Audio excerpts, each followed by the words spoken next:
Let Century Management Solutions get you to your next medical appointment. They specialize in non-emergency medical transportation, connecting patients to care, safety, reliability, and on time. Their advanced technology platform seamlessly coordinates patients, healthcare providers, insurers, and transportation partners all in one powerful network. With over 200 trusted transportation providers, they deliver scalable solutions backed by real-time tracking and complete transparency. Go to SENTRYMS.com.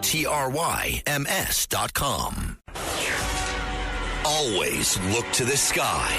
The Dr.Sky Experience is on the air. 77 WABC.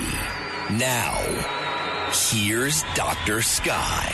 From the Powerhouse Blowtorch, Talk Radio 77 WABC, and warming up the airwaves around the world, thank you, ladies and gentlemen, for joining us on the Dr. Sky Experience.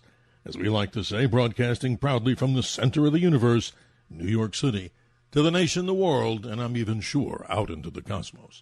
As we continue here with what we call Theater of the Mind, great episodes from the realms of astronomy, space, aviation, weather, celebrity guests, and stories of American exceptionalism.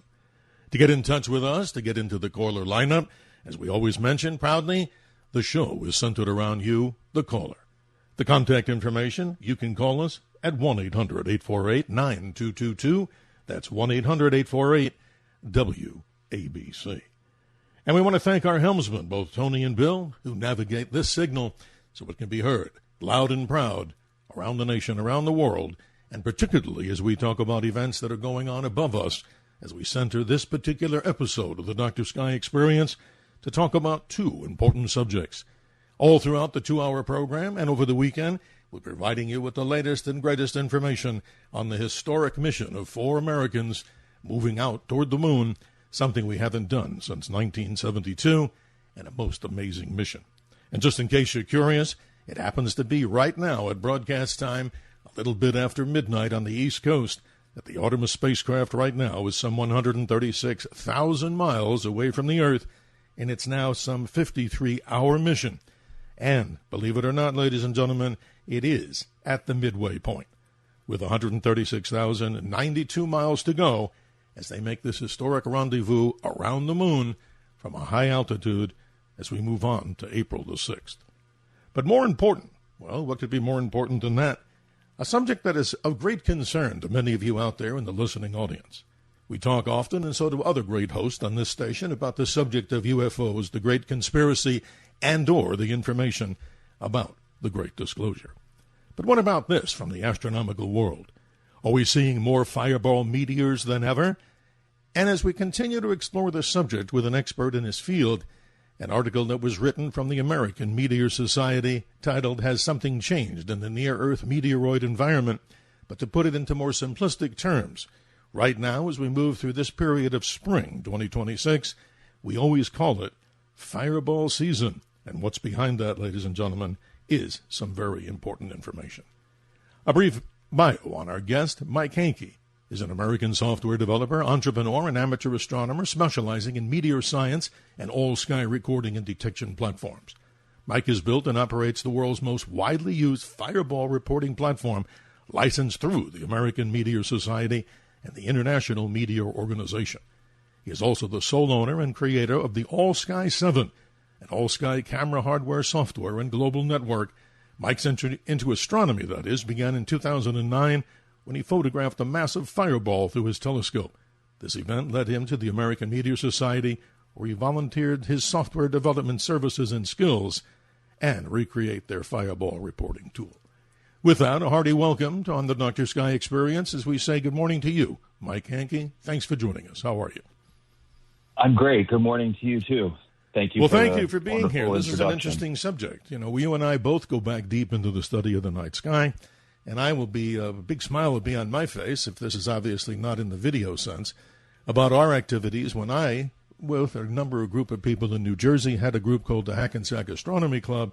But why mention that to a wide audience around the world? We were so much involved in observing meteors, reporting them to the American Meteor Society. So give us a little history of this organization. Again, ladies and gentlemen, if you're listening to us, and hopefully you're proud of what you're hearing and what you're about to hear, the contact number of any strange objects that you've seen in the sky, as we separate ourselves from the UFO world and move into sightings of meteors, fireballs, etc. Mike, tell us a little bit more about yourself and what does the American Meteor Society do? Well, as your introduction stated very well, I'm a software developer at heart. I learned how to computer program as a kid, and I've done it my entire life. And I've also just done it for myself or my clients. I really haven't had a job since I was 27 or a traditional job. I've always wanted to just work for myself and work on the projects that interest me. And in 2009, I got involved with astronomy. I bought my first telescope really because I moved into the country away from city lights for the first time in my life. And, at one point, right a month before I bought the telescope, the moon aligned with some stars to make a smiley face in the sky. And I was just like, I have to get a telescope. I have to take pictures of these objects and learn more and just had this curiosity. Amazing. As far as the AMS goes, it's actually a very old organization. It was created in 1911 by a scientist named Charles Olivier, who was also, captivated and curious about the sky. And back then we knew far less about meteorites and meteors and meteor showers. And what we know today about, say, like the Perseids and Geminids and minor meteor showers and just the rates and different things. Sure. A lot of that came about from observers like you who would watch meteors and report that through letters to the society. Beautiful. It's interesting. You and I shared a personal story there. I still have my correspondence from Dr. Olivier, and I find it fascinating. And for those that are wondering how important this man was, to study these objects that come through the nighttime sky is quite fascinating because it kind of separates us right now. For anybody who's out there that's still so totally fascinated by the UFO subject and the mysteries beyond that, wouldn't you say, Mike, that many of these objects that people see obviously go into the meteor or meteorite realm? And it's fascinating because so many of these sightings are occurring, and many people have, I'm sure, many questions about it. The Greek word, ladies and gentlemen, meteor, comes from a translation of the words high in the sky, and in this particular case, that is exactly what people are seeing. Let's describe this for the audience, that when we have these objects coming out from space, we call them meteoroids. We see the meteor in the sky, and it seemingly illuminates, sometimes referred to, and not knocking anybody. They think they're shooting stars, but no, they're tiny particulates, and then when they hit the ground, they become meteorites.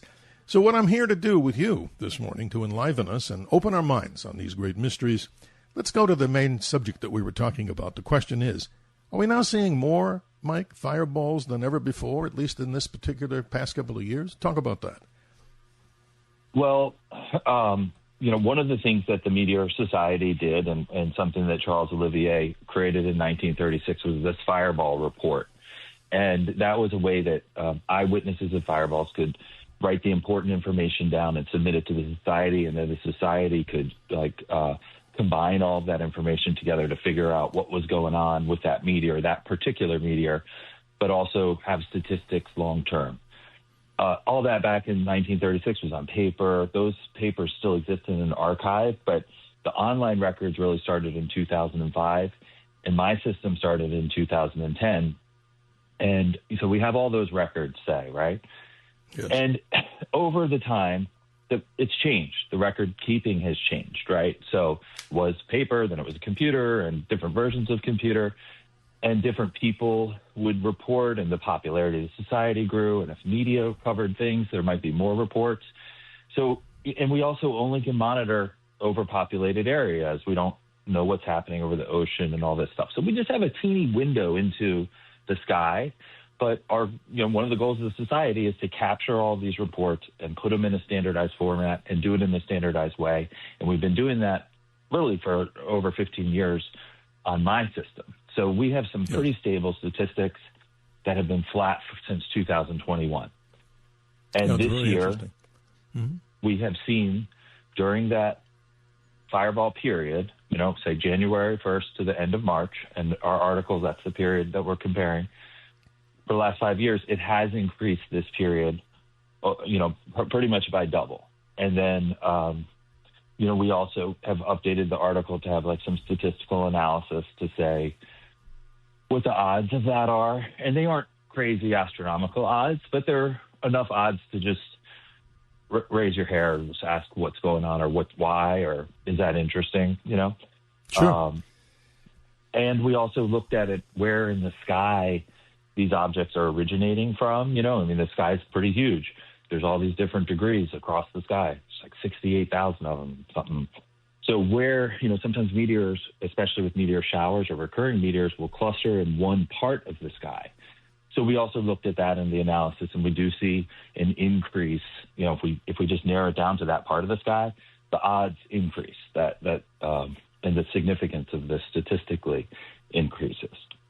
Well, to our worldwide audience, we wish everybody, of course, the best for a happy and safe and prosperous Easter and Passover as we continue to talk here with Mike Hankey, representative of the American Meteor Society. And a good reason, ladies and gentlemen, to call in, because we're going to talk about some very famous sightings, particularly over the Northeast and other parts of the country, that have happened here. And maybe you have a story to share with us about something that you saw. And who knows, maybe you even seen or talked to people that actually found particulates, meteorites, which are very valuable if indeed you were to find one. And they even talk about the legislation and legality. Do you own the meteor if it falls on your property? And what if it's on the yellow or white line on a road? We can talk all about that. But more important than that is you, ladies and gentlemen. The contact number is always on the Dr. Sky Experience, 1-800-848-9222, 1-800-848-WABC. Mike, it's interesting. You're talking about a higher incidence, so let me go right to the technology side. Is it fair, common sense, to say that because of the greater technology, everybody has a camera and a video camera in their pocket? And obviously we're going to get into your development, which is really fantastic, about how people can monitor this from their own home with a special sky camera, which is something totally incredible. But the basic question is it really because of the greater technology that more of these are seen? Or help us out on that. Well, there's a few points with it. And I mean, yes, of course, there's more video footage than there was 10 years ago. But this has been a gradual ramp up that we've seen really, over the last 8 or more years. So for this month, everything statistically turned on at the same time in March. And interestingly, it appears that it's turned off in April. So this is like a switch. It's not a gradual ramp up and off, which is what we would expect from things like AI, chatbots, or Ring cameras and such. We also can see that on any event, the percentage of cameras versus eyewitness reports, and it's usually about 5 to 10% at best. Yes. This is fascinating. I want you to help us out because this is very important to people who may not have the scientific knowledge that you're bringing to the table. Describe to us the difference between a meteor, a fireball, and then something even more incredible, a Greek word called bolide, which actually means, as it's like a missile exploding in the sky. How do you differentiate these different objects into classification? Because we hear many in mainstream and legacy media say, a giant fireball was seen over such and such a location, and it may not have been the brightest of types. How do you define these so people understand this? So in the astronomy world, that's defined or measured by what we call magnitude, which is the same way we measure the brightness of a star. And it's this sort of negative scale where Sirius, the brightest star in the sky, is like a -1.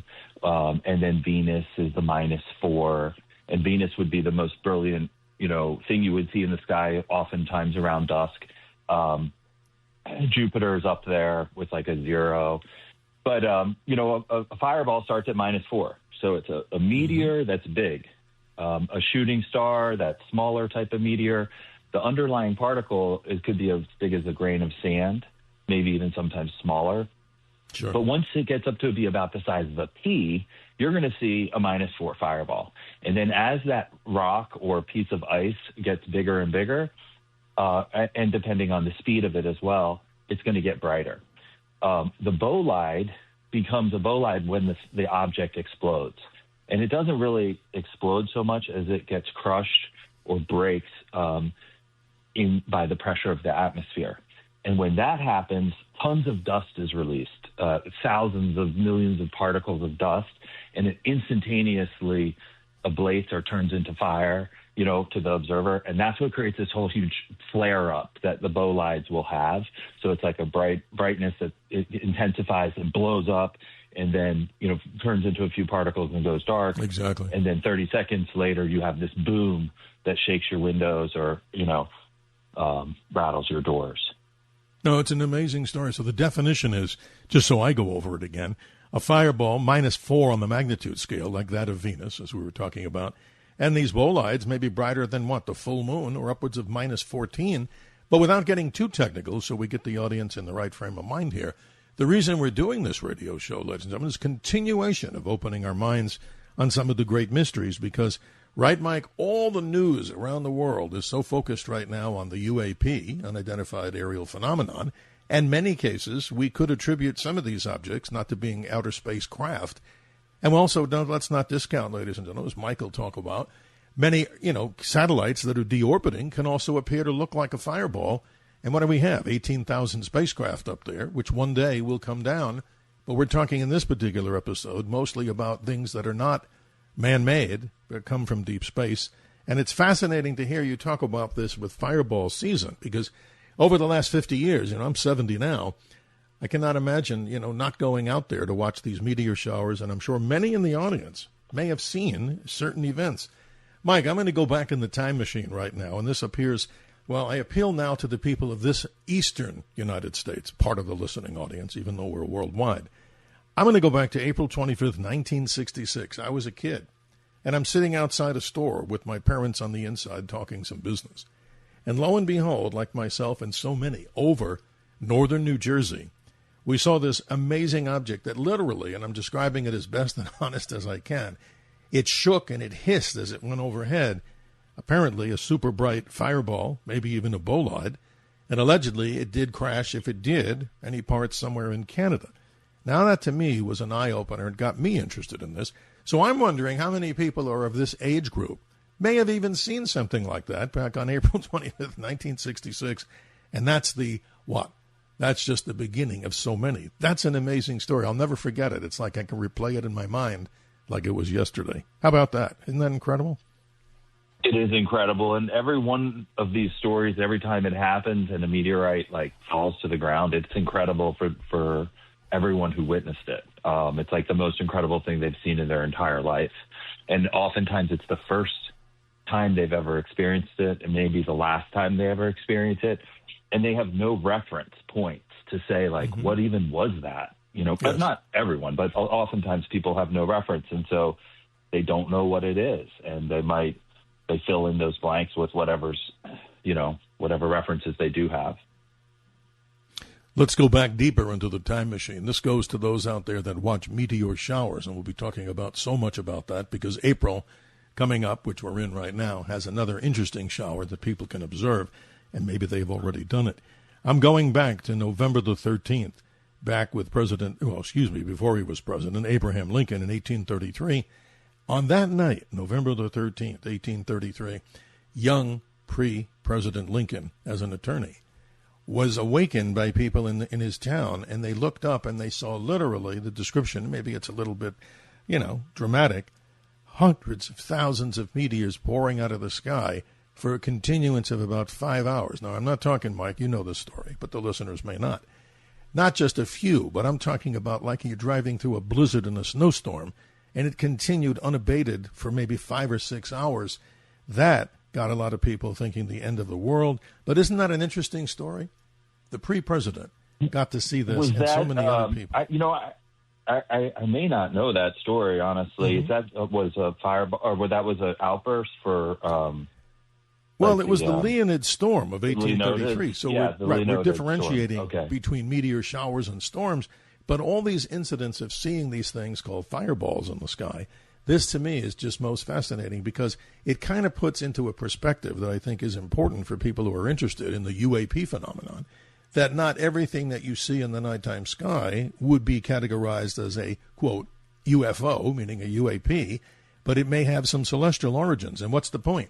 To try to get everybody to learn the sky, to understand what the name of the fixed stars are, so that you become a better reporter. And through this, let's cut to the chase. For people who are obviously interested in this subject, when they see something, Now they have a friend, the American Meteor Society, and they can do what? There's a system of reporting these things for accuracy, which helps the whole world understand where these things come from. And your report, ladies and gentlemen, is important. Tell us how they can do that.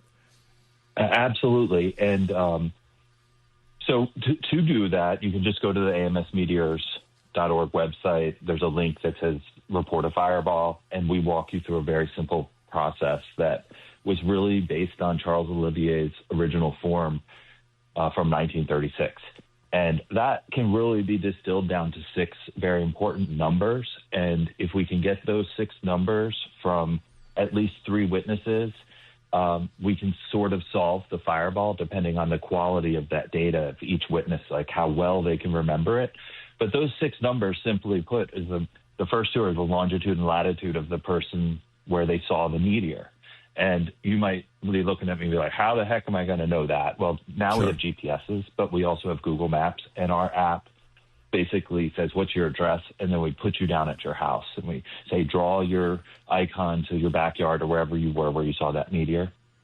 The other 2 sets of numbers, the first set is where you first saw the meteor occur, and the second set is where you saw it burn out. And those 2 numbers are represented with these values we call azimuth and elevation. Yes. Azimuth is just 0 to 360 north, south, east, or west. And then the elevation is 0 to 90, 0 being the horizon and 90 being straight up.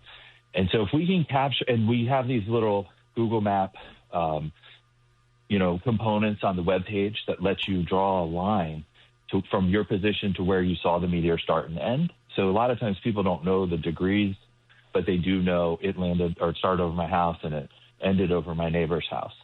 So with that, we collect it. And then, it's when something big and bright comes into the Earth's atmosphere, thousands, hundreds of thousands, millions of people will see it. When a meteor goes over New York City, I guarantee you, millions of people are seeing that meteor.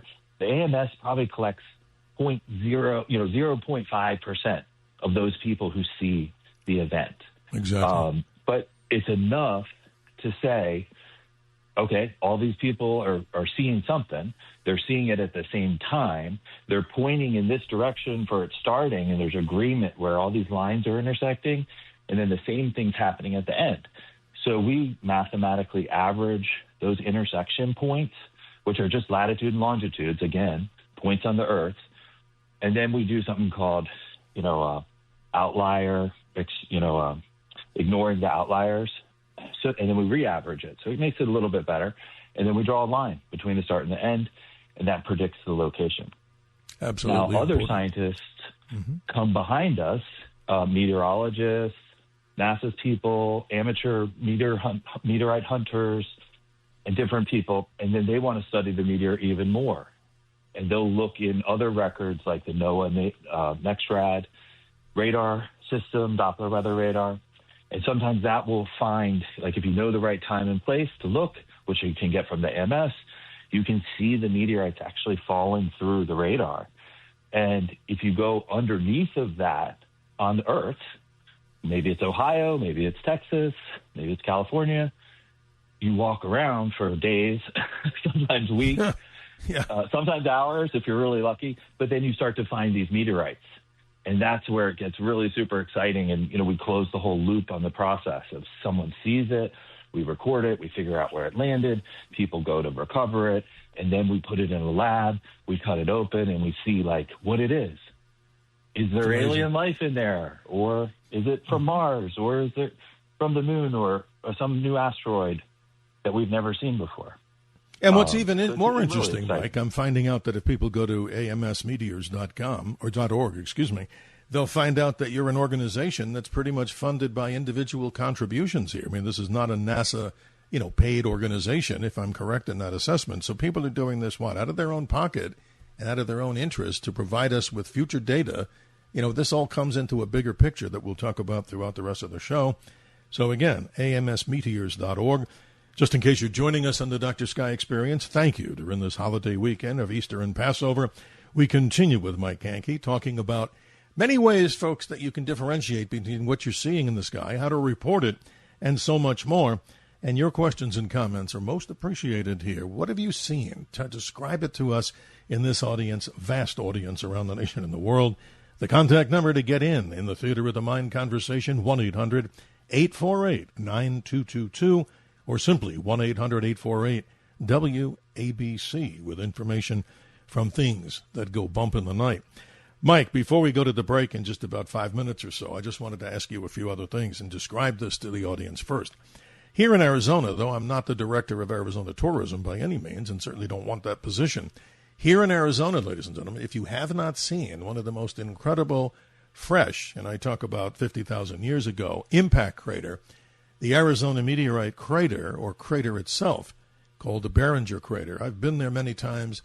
If you can believe that a 200-foot piece of nickel iron, allegedly 50,000 years ago, streaked across the sky, whoever was there, it literally ripped the sky apart with incredible sound, I'm sure. I wasn't there, but it created this mile-plus crater. Mike, I don't know if you've seen it, but that to me is the most amazing, amazing place to see, caused by something only 200 feet across. Tell us about it. It is absolutely amazing. I've never been there in person. I do have meteorite fragments from it in my collection. Some of the largest iron meteorites in museums come from that location. It's a very interesting history and story behind the original founder, Mr. Barringer, and his family, and the work that he had to go through to prove that that was, in fact, a meteorite crater at the time.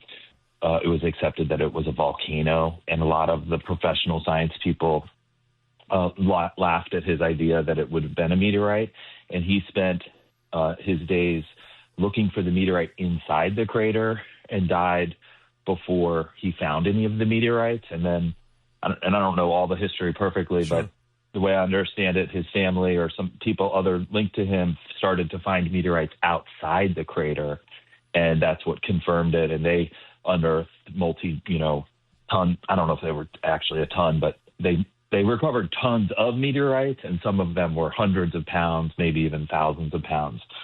Yeah, it's amazing. And it's an iron meteorite. Yeah, go ahead. Mm-hmm. It's an iron meteorite, which means it's much denser than our normal or the more ordinary types of stone meteorites. So it did a lot more damage to the Earth and the crater and everything because of that. And I think, if I understand it right, it might have been like a steep entry angle as well. So it exploded in the sky, and then all those fragments are what people find as meteorites. But the main mass of it went straight down and created that crater and vaporized. That's amazing. And that's why he never found anything. The size of that crater, if people haven't seen it, add it to your list of places to see. But also, as we talk about Artemis 2, we'll be giving you active updates, live updates throughout the entire 2-hour show, and also as we move into our secondary show, as we move tomorrow. But it's very interesting because Eugene Shoemaker, a geologist who studied the sky, many of the Apollo astronauts trained for the lunar missions around that entire area of Flagstaff with the volcanoes and also around this historic meteor or meteorite impact zone. But, Mike, as we go to the break here in a moment, I'm amazed that when you see something like this, it's just incredible when you see something 200 feet across. Now, think about that. Could be the length of a 747, but not an object shaped like a cigar, just this amorphous object like a potato coming down out of the sky. And there are more incidences, but our main focus tonight with Mike Hankey, ladies and gentlemen, of the American Meteors, the AMSmeteors.org website, is to talk about what you've seen and what you might have seen, describing it at 1-800-848-9222 or 1-800-848-9222, which is also simply WABC. We'll be right back after these important announcements, continuing with the Dr. Sky Experience, wishing you once again a joyous Easter and Passover as we move through time and space. This is the Dr. Sky Experience. Always look to the sky. 77 WABC. Now, here's Dr. Sky. Hi, this is Bill Mooney from Lost in Space and Babylon 5, The Twilight Zone, etc. But what's more important than that is you're listening to the Dr. Sky Show. And that's a good thing, a real good thing. 32 minutes after the hour, we continue discussing the higher incidence, in many people's opinions, of meteors streaking in fireballs across the sky. Our special guest, Mike Hankey with the American Meteor Society. His website, check it out, amsmeteors.org. And Mike, we continue with an Artemis II update. Live updates here on Talk Radio 77 WABC. And you yourself, ladies and gentlemen, if you haven't done by now, go to the nasa.gov website, which sometimes goes offline because, can you imagine, right, Mike? So many people are trying to get through. But here's the analysis right now as we speak live. The spacecraft has reached the halfway point between Earth and the Moon in its 53 hours as it continues. The 4 American astronauts, Reed Wiseman, the commander, Victor Glover, the pilot, Christina Cook, and Canadian astronaut, his first mission, Jeremy Hansen, all report all is well. After an 8-hour sleep session, the rocket itself continues, and the spacecraft, I should say, continues to move through space toward the Moon at over 3,000 miles an hour.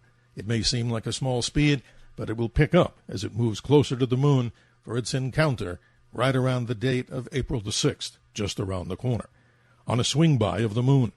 But some little problems that they've had on the spacecraft are such. The toilet on board, the Artemis II, the urine collection system, not to sound funny or ridiculous, had a fan that did not work. It was seemingly fixed, so things to be working are seemingly well with the toilet on board. As the astronauts get very close to the Moon, they'll be able to view for the first time humans have ever seen some 20% of the far side of the Moon. There's an interesting mare or sea on the Moon called Mare Orientale. You can hardly see that from the Earth because it's right at the edge of the Moon. Their job is to get close to the windows with expensive cameras like you and I don't have probably, and take some very interesting pictures of future maybe landing sites even on the far side of the Moon. This particular mission continues with some minimal guidance corrections.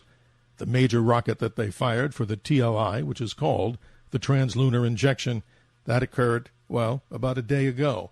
That's the big blast for 5 or 6 minutes that gets this particular spacecraft onto a rendezvous with the Moon. If anybody wants to call in and ask the question, we'll answer it now. No, they're not landing on the Moon, and they're not orbiting the Moon. It's something that they're doing quickly to move around with the speed of the rocket. This particular movement around the Moon continues as we talk live. Well, let's go now back to our very special guest as we talk with Mike Hankey. Mike, isn't this a fascinating time to be alive and talk about space? That's amazing. It really is. I can't even imagine. These guys have just so much courage, and the amount of detail and attention that's needed to pull this off is incredible. Yeah, it is. Let's talk about something I think that maybe enlivens people out there if they're interested in this. As a software individual, you've developed something called the Sky Camera. This is very interesting. It's like, I don't want to take away the thunder of this, but it's kind of like having a Ring doorbell with a camera. But this one does what? Describe your invention, because this is great, so people can monitor what's above them 24 hours a day, and you don't have to wait up 24 hours or even the 12 hours of night. Right. So, Ring doorbell is nice and everything, but it doesn't record 24/7, I don't think. I mean, I think it just saves clips. So if, like, the guy comes to your door, you have a clip of it. Or if someone, if there's some activity or motion detection, it will save that. What we do is actually record the entire sky with 7 different cameras in, like, this hemispherical manner, like a circle with a dome. And that lets us get a nice picture of each, side of the sky, and have this record. And so that when something does happen, whether it's a fireball or a lightning storm or a SpaceX rocket launch or this Artemis rocket launch or really anything in the sky that's interesting, you have a record of it. And then it also networks you with all the other operators so that those numbers that I mentioned earlier, the azimuth and the elevation numbers, the cameras will report those to the central network, and we can combine them and validate events and actually solve them, and also solve the meteor's orbits, where they came from in space, or be able to determine, was this a rocket, was this a satellite, re-entry, or was it actually a bolide? And then it also will allow, or it does allow us to plot where the meteorites fell on the Earth, so that we can combine that with the radar data in the United States, or when we're in Europe, we can actually plot the wind-drifted meteorite locations. And we've been able to do that, sure, I think, several times, 5 or more times since 2020 in Europe and in the United States. Yeah, that's fascinating. And we get some callers here, not on the air, I should say, people texting in. And it's very interesting. One gentleman, Tim, was curious, and this needs to be qualified. He's asking us, what do these showers look like, let's say, from the moon or from Artemis? But obviously on the moon, since there's no atmosphere, you're not going to have any of that so-called, not friction, but the incandescence of a meteor or anything like that, right? It's just going to hit the surface, and that's why you see a lot of craters on the moon, right? Right, absolutely. And so there's actually craters on top of craters and craters inside of craters, because every single micrometeorite is also going to crater something because they're moving so fast. You're talking like 50,000 to 100,000 miles per hour with no friction before it hits that dirt. So there's some programs on the Earth where people will put a telescope at the dark side of the moon, or the non-illuminated side of the moon, I should say. Like when there's a crescent moon, sure, you turn your telescope to the dark, unilluminated side, and you record with a video camera on your telescope for 5 hours, and you just look for a flash of light that's going to last for a half a second or less. And that light is a meter-sized asteroid or so smashing into the moon. Yeah. And that's, NASA does that. Some other advanced astronomers do that. And just to that's a problem for colonizing the moon, right? I think, like, how are we going to protect the astronauts once they're walking around on the moon or building structures from these micrometeorites? I don't know. No, it's interesting. And just to let people know, I know, following up on Tim's concern, that since there's no atmosphere on the moon, obviously you're not going to see something streaking across the lunar sky. But here on Earth, this is an observation that I had with a friend. We're video recording the surface of the moon during a lunar eclipse. And what do we see? We see a couple of bright flashes in that eclipsed area of the moon. So apparently the moon was hit by some objects. That was not us, but other people, a first-time recording of something like that, which is so incredible. And again, if you look at the size of craters on the moon, we've just discovered that the Lunar Reconnaissance Orbiter, based here in Arizona and also part of NASA, had actually found a couple of new crater fields that actually took place. So that's not to me, making me think, wow, that's totally unusual. It's that it's more the regular than the not. That's incredible how those things can hit the moon. So I hope that answers what Tim was trying to, ask about as we got a text from him. Very interesting stuff. So talk more about the Sky Camera. How do people, find this on your website, amsmeteors.org? What do they do if they're interested in finding out? We are currently beta testing it for actually several years, and we have probably over 150 operators. But it's not widely available, if you know what I mean. Just I can only handle so many operators and this kind of thing. But if anyone's listening and is interested, they can contact me through the AMS Meteors and get on a waiting list. And we just have to we evaluate a few different things: the sky, how dark are you? If you live in a city, we don't, not that we don't want you or anything, but we can't see the stars, so we can't measure anything. So the device isn't going to necessarily work that well. If you have a lot of trees and everything, it's not going to work that well. So it's more of a professional device designed for professional observatories or that kind of thing. But we have there are other ways to start the entry process, right? There's other types of cameras. There's, different budgets that people have. Our device is also kind of expensive. So if people are interested in cameras, they want to contact, we have information on our site. They can Google All Sky Camera, and there's a wide community of like this sort of fisheye, starter camera that you can build yourself and get going, and that will capture meteors and sky things. And so with astronomy, as you know, it can become overwhelming really fast. It can become expensive really fast. It's sort of this rabbit hole that's straight down and never ends. So, I just say dip your toe in a little bit, see if you're into this. And, it's not for everybody. It's a lot of technical stuff, and you got to be a kind of a tinkerer, if you know what I mean. No, I do hear it. But, Mike, let me move on to something else. This is a powerful statement I'm going to make, and I'm proud of it. I've done a lot of outreach to Boy Scout and Girl Scout groups over the years, and they want to get their merit badges and such. However, they have their specialty badge and their little qualification. And I think this is a good shout-out to parents out there. If you have a child that is interested in science, what better way to get them out to look at the nighttime sky, to look for meteors, do the reporting, so that they understand what the mission would be to learn the nighttime sky, learn the wonderful names of the stars, the history of that.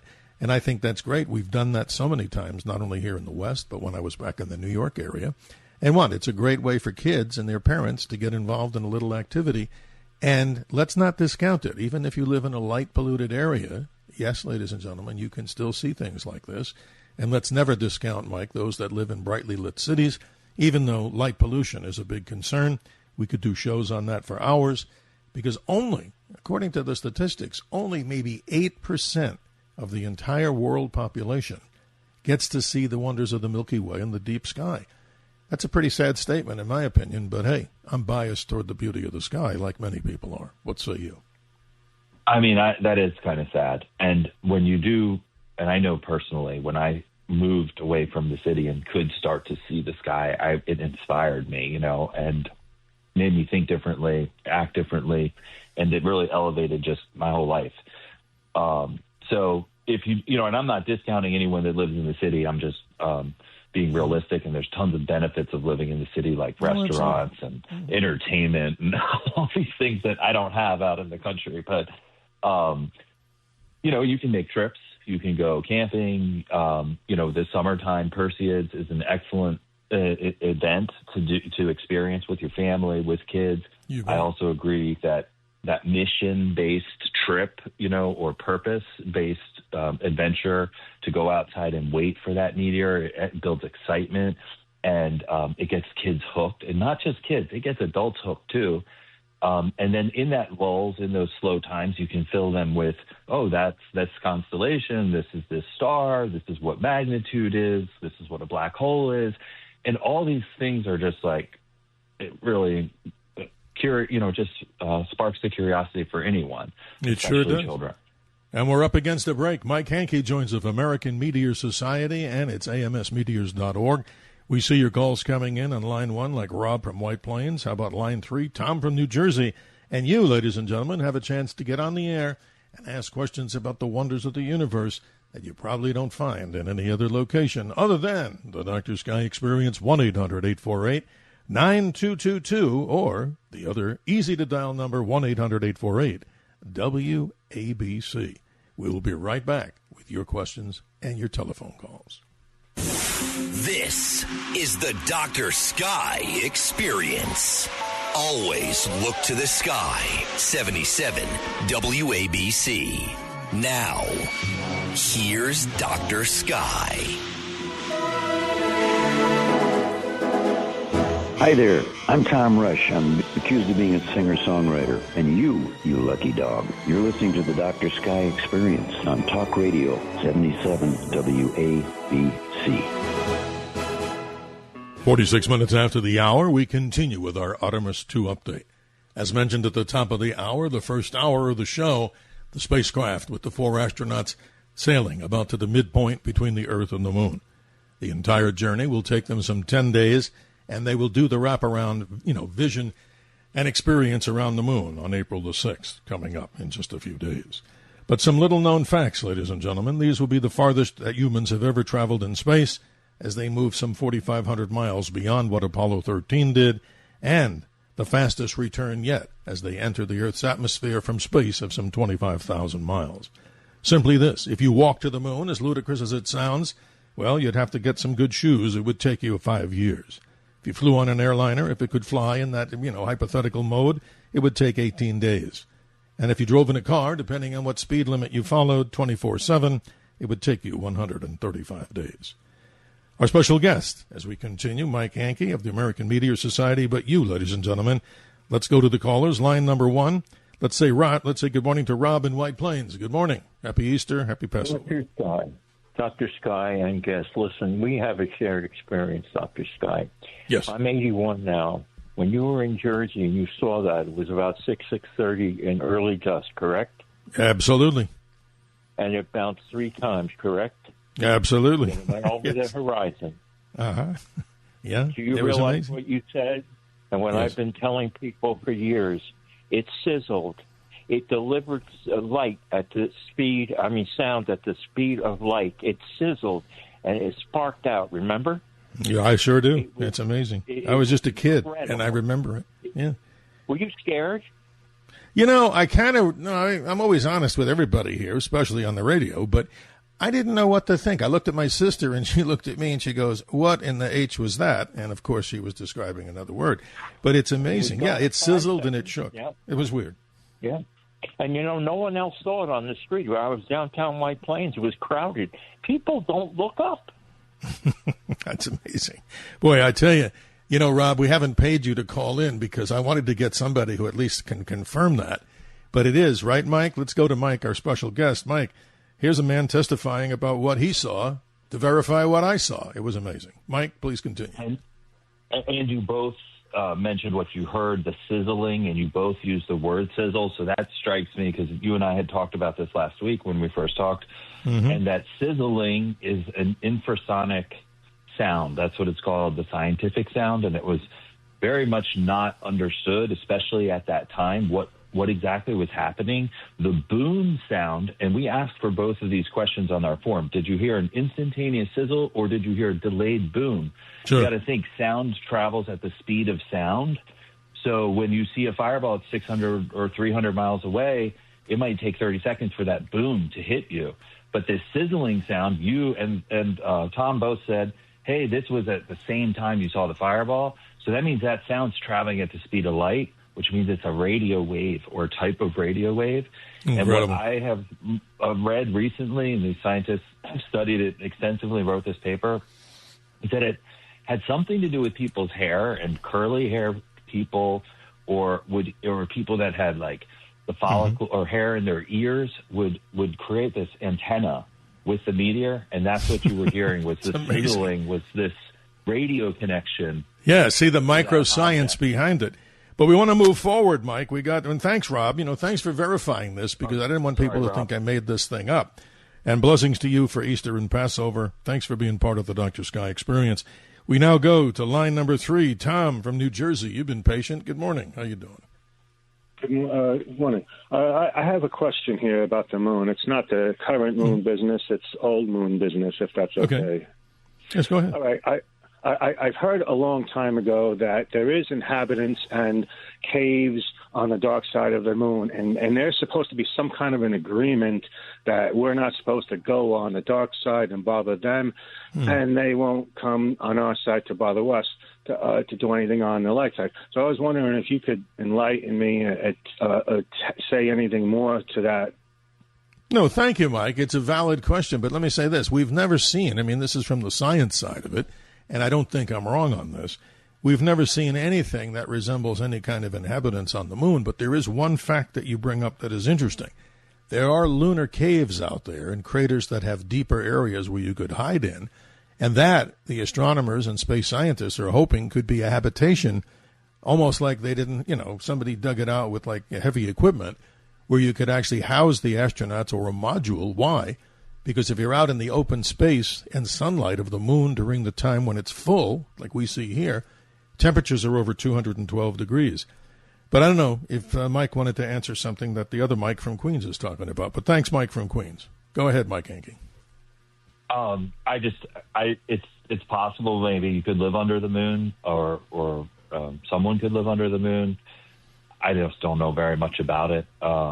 Understood. I've heard that there's ice and, you could make water and potentially oxygen and stuff from there, but it's not my department. I have too much time with Meteor to do anything. No, else. I appreciate Mike from Queens. He brings up some interesting points, but as far as we know, Mike from Queens, just to let it, be from the science side, we haven't seen any indication that there's any life form up there. But the point about these caves and habitation locations, they're definitely there. And I would imagine it'll save NASA or other, countries a heck of a lot of money from not having to excavate those areas. Let's wrap up the hour. And ladies and gentlemen, if you're still looking to call, it'll have to be fast at 1-800-848-9222, or we'll carry it over into the second hour, of course, as we talk with more with Mike Hankey. Let's go to line number 4, a regular caller. Good morning, Alexi. Happy Easter and Passover. How are you, sir? Yes, good holiday to you, gentlemen. Listen, I'm curious about this. The Earth, no doubt, is hit every hour, every day with thousands upon thousands of little meteors and boloids and such. my point is this. Has anyone ever kept any accurate scientific records or recordings of the effects on this in terms of population centers and dwellings and buildings and military-wide? Interesting, Alexei. In other words, you're saying anything from what hits or comes from the sky, any damage reports, or is that what you're trying to ask? I'm trying to understand it. Yes, basically effects, damages. A 2-pound meteor comes crashing through your home or your military base. You know what I'm saying? Well, Mike Hankey, this is interesting. We want to talk about Chelyabinsk, which happened on February 13th of 2013, or February 15th, excuse me. 66 foot in diameter, Alexei. It didn't do damage when it hit directly. It broke apart. But, Mike Hankey, it actually sent people, like 1,000 people or more, to the hospital because of the shock wave. And I heard that story. Please elaborate. Correct. And again, with the delay, I was just mentioning the shock wave hits you 30 seconds later. So people saw Chelyabinsk. They ran to the windows in their skyscrapers or their homes looking out, being like, what in the world? And then there was this huge smoke cloud. So when it all finished up, you didn't really want to walk away, right? You were still observing. Mm-hmm. And the next thing you know, boom, you have glass in your face. And the effects of this concussion and this boom. And so all the people that went to the hospital was from falling glass or that type, falling debris from the boom.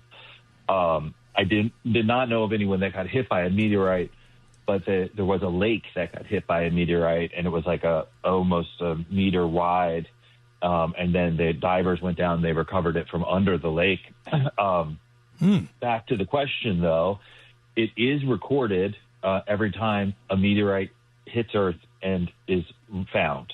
Okay, that's what we call a witnessed fall. There's been approximately 1,400 or so of them since the year 730-something in Japan when the first witnessed fall was found. What's a witnessed fall? People saw it as a fireball in the sky, then they found the rock, and it was recorded in history. So if it hits a house, that also gets recorded in history. And just in the last year or in the last month, we had a Texas house hitter. We had a German house hitter. We had an Ohio meteorite, but that did not hit a house. There was also a Moroccan meteorite recently recovered, and a Uzbekistan meteorite recovered in the January time period. So that's 5 meteorites in the last 3 or so months. That's amazing. And Alexei, you bring up some good points because there's actually been in history, there was allegedly a report that I believe in the Middle East, a dog was killed by a meteor as it came down out of the sky and became a meteorite. And then also we found out that a woman in Alabama, I don't have this in front of me, I'm doing this from what I think is pretty accurate memory. A woman was sitting watching television when a meteorite crashed and I think hit her in the leg in her reclining chair. But that's not something, Mike Hankey, that happens too often, thank goodness, right? There you go. I think she's the only one who has been. With space debris, it's becoming more of a bigger problem. And I know of a couple of incidences in the last 5 years where, like, a hydrazine tank that was, like, 4 feet wide fell in someone's yard, like, less than 10 feet away from their house. That thing weighed, like, over 100 pounds. There was also a giant battery component that fell off of was pushed off of the space station that fell through someone's home in Florida. Incredible. Naples, Florida, a couple of years ago, went through like 4 stories of their home. So it's something that should be logged and kept track of, and there's probably statistics for actuaries and insurance people to predict this. Well, we appreciate everybody who's calling, and if you haven't gotten through, ladies and gentlemen, the continuance of the Dr. Sky Experience in hour number 2, 1-800-848-9222, or simply 1-800-848-WABC. Very appropriate, of course, to get in the conversation. What I want to do, only got about a minute and a half here before the top of the hour, but I want to talk about some other interesting things, and maybe they're fact or fiction. I don't know enough about the history. The black stone that's in the corner in Mecca of the Kaaba, the holy and sacred location where people, of course, those pilgrims walk 7 times around the Kaaba in a clockwise motion as they go out, and of course, in the religion, to mark that particular, ceremonial stone. Is it a meteorite? That's something that we'll have to talk about. It's never been, I gather, from my research, maybe you know more, never been really analyzed to see if it truly is a meteorite or an earth-based, mineral or a stone. Very interesting story. And also, the largest meteorite, ladies and gentlemen, that we now have on the Earth is this Hoba Meteor, and actually meteorite to be more descriptive. It weighs 70 tons. They're not going to move it very quickly. In Namibia, it was actually unearthed in 1920. And get a load of this, 82% iron, 16% nickel, and they're not moving that thing. You go out there and you can go around and sit in a circle in the little stone replicant chairs and look at an artifact from space. So, Mike, I appreciate you as we move through time and space here on this particular weekend, the Easter Passover weekend for many of us. And don't forget, folks, if you go out and look at the moon right now, in addition to our Artemis II coverage, take a good look at that just past, post-full, beautiful pink moon. The astronauts are headed there right now. And for those of you that are in the telescope mode, I don't have the actual coordinates, but a few hours ago is sailing through the star fields of the zodiac in Libra as it moves on its journey. So people are actually watching this through telescopes. This is amazing, Mike, as we continue with the Dr. Sky Experience. More with our special guest, Mike Hankey, of course, of the American Meteor Society. You can find him at this particular website that we talk about here on the Dr. Sky Experience as we continue to talk about what's going on and the incidence of more meteors, fact or fiction. We'll be right back.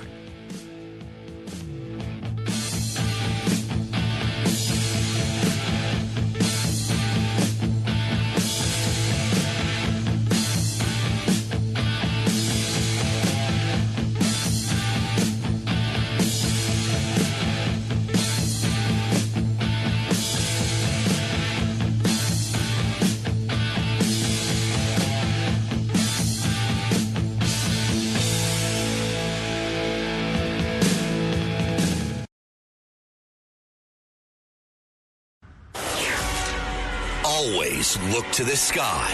The Dr. Sky Experience is on the air. 77 WABC. Now, here's Dr. Sky.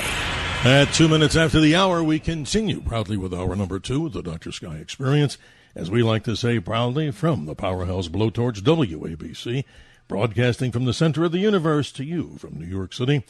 We welcome you to hour number 2 of the Dr. Sky Experience.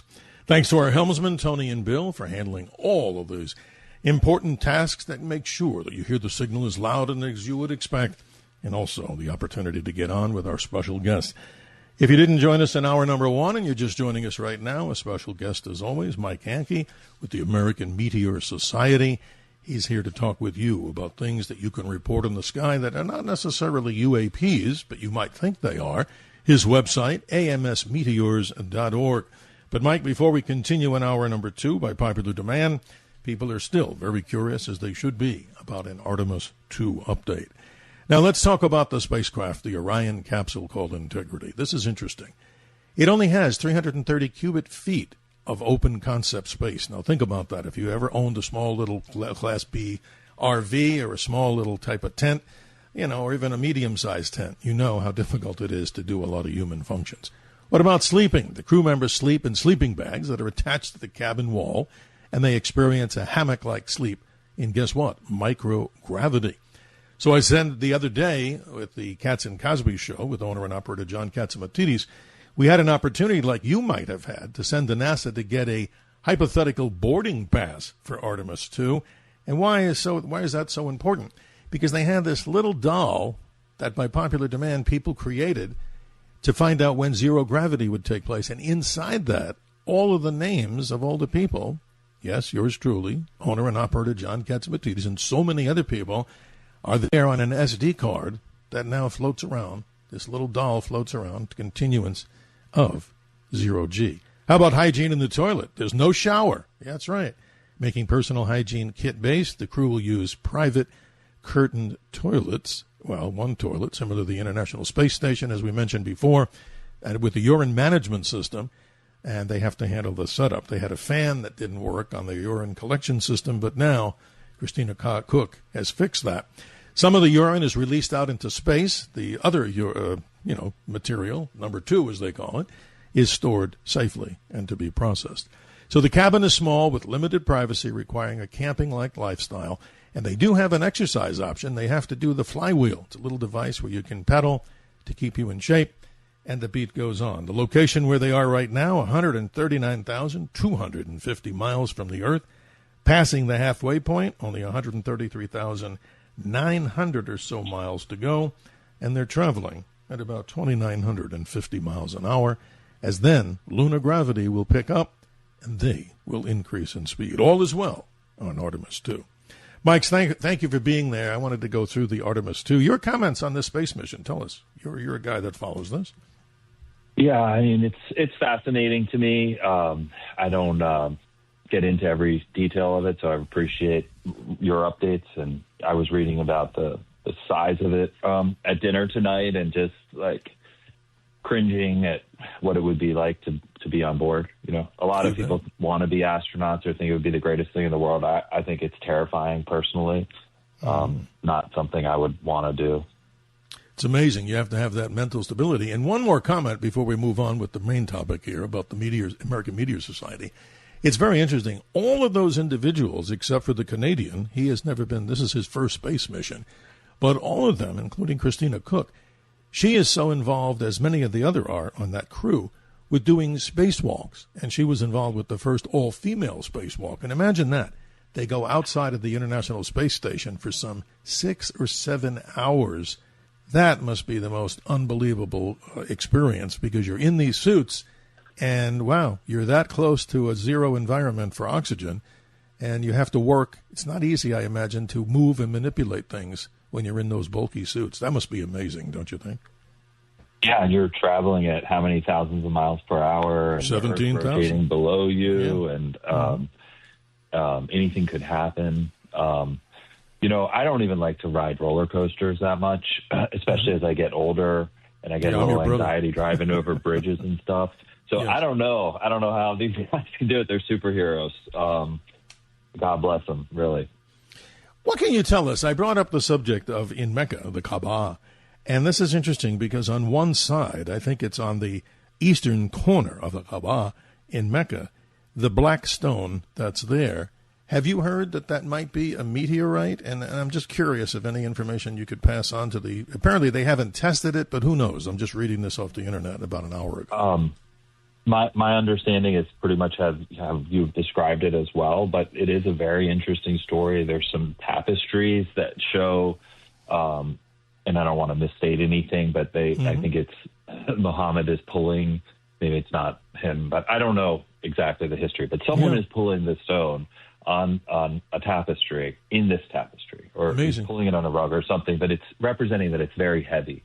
It's black, and it's special. There's something going on with it that people are impressed and want to, put it in this special place or give it some reverence, So all of those are hallmark signs of meteorite, especially in ancient cultures. American Indians did certain things similar to that. Apparently in Delphi in Greece at the Temple of Apollo, there was a meteorite that was venerated on an altar. So why do people do that? They connect it with the sky. They connect God with the sky. I don't really know, but multiple cultures have done that. You mentioned the Egyptians and the knuckle-eyed dog. We also saw that, I can't remember the pharaoh, but one of the pharaohs, maybe it was King Tut, he had a knife made out of a meteorite. Yes, that's amazing that you bring that up. A knife made out of pure meteorite. And that, imagine what the original size of the thing was to get a knife. It wasn't a little dagger. Some say it was at least, 8-10 inches long. And that is just totally, out of this world, of course. But that's amazing. Hey, I want to talk with you about this. This is fascinating.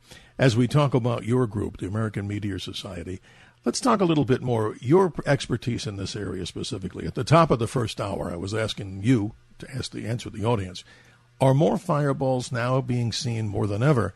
And if so, describe to us from an article that you had written there about where this might originate and why in space that we're seeing more at this particular time of year or during the last few years.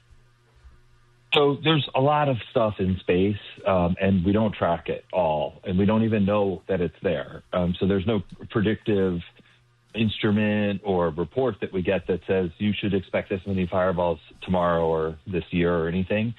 And we shouldn't expect that it's going to be the same exact rate year after year. We don't have the same exact rate of rain or snowfall year after year, so we're not going to have the same meteors year after year.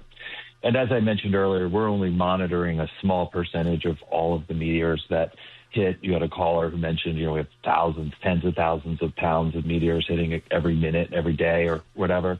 So, but we do report something, okay? And those numbers have been flat since 2021.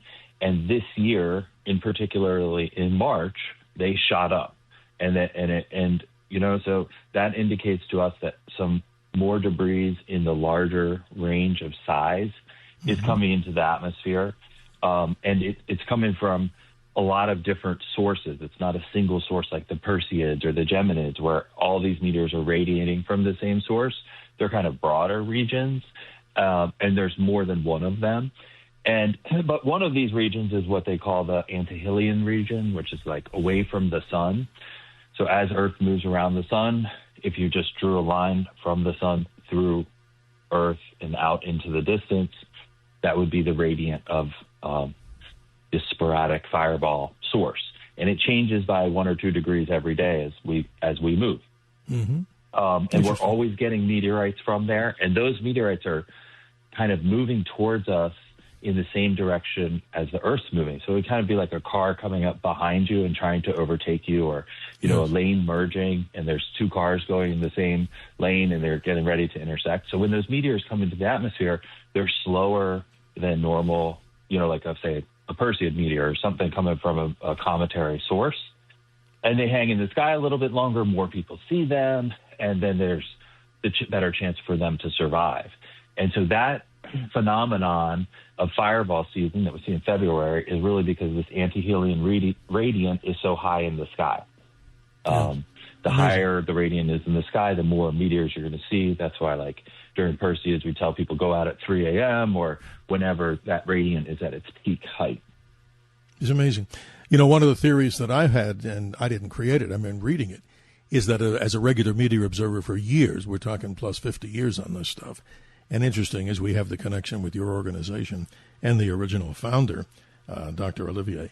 This is interesting. They're talking about an area in the sky called a constellation called Corvus the Crow, which is in the spring sky. People can look it up. And they're saying that they backtrack where a lot of these fireballs during the spring season are coming from in that particular region of the sky. But what's interesting about this, in case people are wondering, why are we talking so much about something that not everybody can see? It also has something to do with the fact that new telescopes, still, no matter how big they are, Mike, they have a problem because what's coming from behind the sun, obviously a telescope can't image what's behind the sun. It's very important for Earth-based observers and telescopes to be able to track some of these things, because we had last year a theory that one asteroidal body was going to get exceptionally close to the Earth in, I believe it was supposed to be 2032. Then they changed the designation and said that, no, it may hit the moon this time, but now that's gone. So the whole point of this is we're looking into the sky in an area that we're kind of blind with, and even the largest telescopes in the world really can't see or predict yet. So we're getting better at it, but we have to watch that region, correct? Well, you bring up a lot of really great points, and I don't know exactly which article you're talking about with this region, but I'm curious about it, so I'm going to look it up after this call. Sure. In general, you're right about we can't really point telescopes at the sun. There's a couple of space telescopes that are exceptions, but you need to look for asteroids in the dark, and that's just the way it is. There's been projects talking about satellites that will have infrared and different things that might be able to do in the future. There's also a new observatory called the Rubin Observatory. I don't know if you're familiar with it. I'm very familiar with it. You bet. Go ahead. Something from them today that they found like 10,000 new asteroids a minute or something, like just some ridiculous number of asteroids that they've recently discovered. I don't know all the details about that. But this hunt for asteroids is not easy, and you can really only see the asteroid, no matter how big it is, unless it's like a mile wide.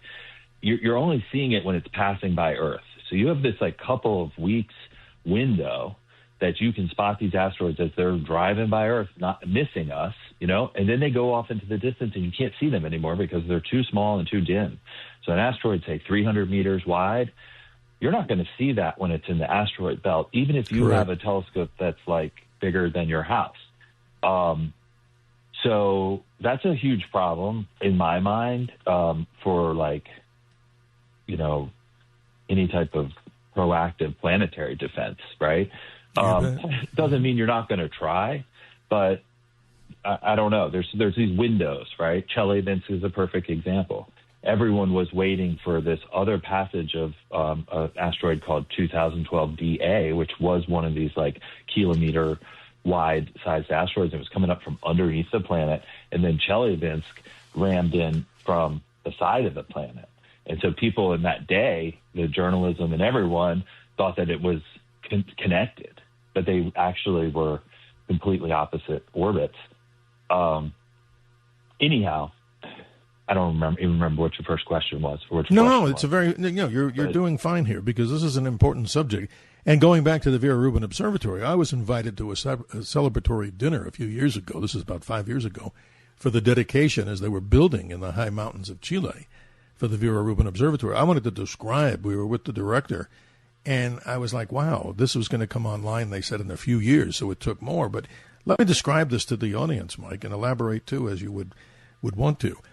This is like a super giant megapixel camera. It's gigantic. I mean, it takes a few-story building to put it in, but it has the capability, you described it correctly, to scan the sky for every and anything down to these limiting magnitudes. And we're talking about, like, the negative side is what we're talking fireball magnitudes. But these go up to magnitudes on the plus side that are super, super faint.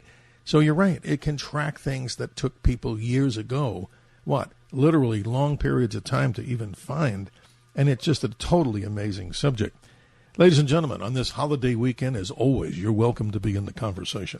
And we would be remiss if we didn't have you in that conversation. So you can get in touch with us with your questions and concerns about these topics at 1-800-848-9222. Simpler, easier to dial numbers for many, 1-800-848-WABC. But isn't that incredible? I don't know how many megapixels the thing has, but it's better than anybody's camera that they have or bought, no matter how much you spent on it. It's just totally mind-boggling. It is, and it's needed because also I think you were mentioning with that other asteroid that there was some uncertainty in 2032 or whatnot, is that once these asteroids go dark, you can't measure them anymore, but they could also be impacted by other forces, most notably Jupiter's gravity can tug on asteroids, and that can happen every so many years as it's getting close to Jupiter, and then that shifts the asteroid. Now, that whole principle can also be used to protect Earth if we were to know that an asteroid was going to hit us, right? We could, like, just push it a little bit way far out and, years in advance, enough that it would just shift its orbit a few inches, and then years later it would be enough that it would miss Earth. But these are all, like, very complicated problems. Humongous data sets require very smart people, like PhDs and educated, to do all this and administer the machines and telescopes. And then there's probably billions of objects too. So our field of it, is we're looking at these things as they're hitting the atmosphere. There's other people in the astronomy field that are trying to find these things in space before they hit the Earth. Yeah, the mysteries of the universe, folks, are found here, as you tell us, and the emails that you send me at drsky@wabcradio.com. We appreciate all of you out there. And as we continue to talk about these great mysteries, here's something interesting. We'll do a little sky update. I just wanted to give this. I always do this during one of the shows, one of the hours of our weekend shows. We find the moon, ladies and gentlemen, as you probably know by now, just past its beautiful the full moon of April, the beautiful full pink moon, so tied into the Passover and Easter season and celebration. Why? It's an astronomical event for Easter. Here's how. Easter is defined on the calendar, just in case you never heard this, as the first Sunday after the first full moon after the beginning of spring, or the vernal equinox. March 20th was the vernal equinox, or beginning of spring. Now we find out that the beautiful full moon a few days ago, April 1, so the following Sunday is April 5, and it continues to float through the calendar. Some other things that are interesting. This is down your particular avenue of expertise. I want to describe an upcoming meteor shower, one of the next better ones of the entire year, occurring on the nights of the 21st and 22nd, morning of the 22nd of April, the Leonid meteor shower. and I've observed it for 30 years. You look to the northeast, ladies and gentlemen, after midnight, let's say on the 21st, and if you're up to be able to stay up all night, you have an opportunity to see in a darker sky now. And I get in trouble with this, Mike. People always send me nasty emails saying, you told me to see meteors and I saw nothing. And then I said, what were your sky conditions? And the person said, cloudy. And I said, well, then don't blame me. But on a serious note, right there in the northeast at midnight is a bright star called, this particular star, Vega, 25 light years away. Right in that area in the northeast till morning, that's where meteors come out. Isn't that an amazing shower? It's kind of cool. It's upticking right now, so people can get ready for it. Yes. That was the Lyrids? The Lyrids, yes. Yes. The Lyrids. Yes, that's kind of the first meteor shower of the year, major meteor shower of the year. Yes. We have the quadrantids in January, which is just one day, and 1 or 2 days, and then this lull, but during that lull is fireball season. But then we have that shower, and then there's nothing until the Perseids, and then all the meteor showers happen in the fall. So if you want to experience it and get inspired from this radio show, that's your chance, your next chance to watch a meteor shower. Let's go to the phones. The people are excited. The people are excited to hear what you have to say. On line number 1, we welcome George from Bucks County. Happy Easter, Passover, and good morning. What say you? Gentlemen, fantastic. And the Greek Orthodox celebrate their Easter a week later. Exactly. They follow the old Julian calendar. This show is great, man. Guys, the thing is with the space travel and everything, we have so much great technology. Most of it comes out of the United States, of course. And the thing is I'm fascinated by is this country is turning into a third world country, right? And we're going to turn all this technology over to third worlders like Omar and Cortez and Maxine Waters. People say no, but yes, they'll be running the government. The government controls everything. Once you control the government, you control everything. Science labs, military bases, taxes, printing of the money. And it's sad, but why would people who are super wealthy, do they think they're insulated from this? And they don't care the country's so big? But wait, people make fun of Paris and London, but the poor people of Paris and London, those countries are small. There was nowhere for them to run. In America, you could go from New York to Florida or Arizona and just ignore everything. And if it happens again, you move again. So why are we turning this technology over to the third world? That's another subject, George, but hey, I'm a proud American too, my friend, as you hear American exceptionalism stories, so you're not convincing me, but hey, I'm your brother anyway. But I don't know if Mike wants to respond to that. It's a little out of the realm of the subject, but hey, George, I appreciate you, my brother, and a happy Easter and Passover to you and your family as you would celebrate. Mike, your response if you want to. I do think he's right about the technology and that America keeps its edge from technology, and the political leadership is very important that they're properly funding science, and some people have different ideas about what's valid science, what isn't valid science. I understand. One of the things I love about astronomy is that generally everyone loves it. I've never met anyone that was like, oh, you like astronomy? Oh, I hate astronomy. I hate those stars. They're so You're terrible. Right. Because it didn't have any political. Astronomy. Right. We didn't have a political we can't conversation. Agree on what a contrail or a chemtrail is that comes out of a plane that we made, but we can agree that there's a black hole out there somewhere, right? So anyway, people are very trusting about space because they love it and it inspires them. And, it is important for the government to have a focus on science, or we're going to lose our competitiveness. Well, you said it so well, Mike. And here's what a friend of mine said to me. And he said, I do politics during the day and I do astronomy during the night. And I said, hey, well said. Let's go to line number 2 as we squeeze in everybody here to give them an opportunity to be heard. Bob, you've been patient from Riverhead. Good morning. You're on with Mike Hankey. Yeah, I was about 10 years old, and it was maybe 8 o'clock, and I was sitting outside on my patio looking up at the night sky, and directly overhead, the meteor, I think it might have been the 66 meteor. I mean, I could see the pock marks. That's how close it was, and it was amazing. Blue, yellow, and white with a very long white contrail behind it, and it only lasted a split second, but it seemed like it was large as a car. Yeah. And it was, hear a low rumble. but very, very faint, and it just appeared out of nowhere and was gone just as fast. And Bob, you're testifying here? Yeah, you're testifying to something that many people, like I said, back in '66, you may have seen that one. Mike, your response to Bob, he's testifying about something incredible. Yeah, it sounds like a classic fireball and possibly a bolide. When you hear that rumbling boom, it usually means it penetrated deep enough into the atmosphere to survive, if it was a rocky type of meteor. But most meteorites are lost to time and the earth, and they just get buried if people don't find them, as soon as they fall. But it's great that you remember that, and it's just a testament to how captivating and important these events are to people when they witness them. I don't know if Mike heard anything. It should be Bob. I don't know if you heard anything, if you're still with us, because I was describing a sound like a hissing sound, like others have reported, because that's incredible, too. If you're still with us, what say you? I remember being at the Hidden Planetarium, and I saw they had a actual meteor posted outside, and you could see all the pock marks, and that's exactly what I saw. That's how close it was, that I could see the pock marks of the meteor.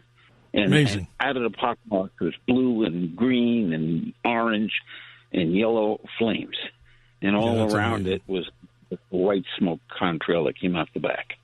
Bob, and it seemed to me as big as a car, and just like I could reach up and touch it.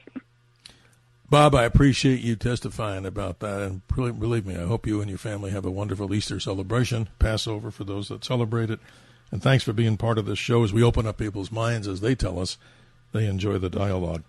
You know, what Mike was talking about, what Bob was talking about, is that in the American Museum Hayden Planetarium, the largest meteorite that we have is this Anahigo, and I remember when I was a kid, as everybody who's gone there, you stood next to the thing, and it looked like Swiss cheese, but right, Mike? It was a much more weighted piece of metal than a piece of Swiss cheese. That's incredible. I have been there, and I have seen that, and, the lights and the sparkling that Bob described to me, just interpreting like the fragmentation of that, big body breaking apart or, being, ablated away. And different minerals are making different colors and very dynamic. There's a lot going on in this short 5 seconds flight. Yeah. I still want to cover, ladies and gentlemen, with Mike Hankey, our special guest. You can check his website again, amsmeteors.org. I want to get into colors and descriptions of these different meteors, what might cause them, and then talk about some of these other incredible meteorite sightings and meteorites themselves. In other words, a conversation of, well, if you find one, do you really own it? And it all has these stories that go into legal things. And we had one here, Mike, in a very short moment with me before the break. We had a meteor come over here in Arizona, and it crashed into tribal land. And many of the scientists from one of the universities were eager to get in their cars, and they tracked it, and they said it's got to be over there, something called a strewn field, as you know better. So what they had to do, they had to go to the High Council, naturally, to the elders, to see if they could get permission. And in some cases, they were granted permission, in some cases not, because of sacred lands. So just because you hear or see something out there, you don't necessarily have the ability to claim it. And there was a story, real briefly, of a gentleman who I won't mention his name. I knew the guy. He used to travel the world in finding and procuring meteorites. And one time, one of the nations, when he grabbed something from the ground, they either arrested him or put him in jail, and they took the meteorite away from him. So interesting stories that we'll get into. What say you? Well, I think I know the same guy, and I also know the event that you're talking about, and it was an event that the AMS covered, and then some people found the radar, like I explained, within like seconds after we published the event, or minutes, and then that caused some meteorite hunters to go into the tribal land, look for the meteorites, find the meteorites, get busted by the cops or the Indian cops, get in trouble, kind of blow the whole deal for the scientists. And then the scientists had to beg and, I say that loosely, but, coordinate legally properly with the tribe. And then they were allowed back in many months later and did a proper That's amazing. study. And well, Mike, we got to take that break. Sorry to cut you short there. Okay. As we come back here on the Dr. Sky Experience, still, ladies and gentlemen, time for you to testify of something you might have seen or questions regarding that, or we'll even go deeper into the Artemis II mission as we update you on the other side, ladies and gentlemen, of these important announcements. Our contact number, 1-800-848-9222, or simply 1-800-848-WABC. We'll be right back. This is the Dr. Sky Experience. Always look to the sky. 77 WABC. Now, here's Dr. Sky. Hi, this is author and former presidential speechwriter James C. Hughes.